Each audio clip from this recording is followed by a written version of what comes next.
So the main reasons I see for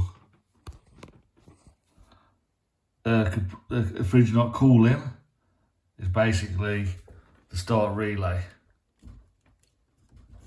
If your compressor is kicking in and then turning off after about 5 seconds, it's going to be your start relay. So replace that. If the compressor's not turning on, or it's on but not working, it could be an internal fault with the compressor, or a winding's gone or something. You can test them as well. If it's humming, then it's your capacitor.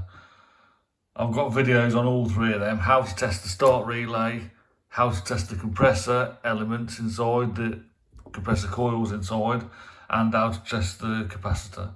So watch them 3 videos. But if it's turning off after 5 seconds, it's likely going to be your start relay. If it's not starting at all, your compressor. If it's starting humming, your capacitor. So just a bit of advice.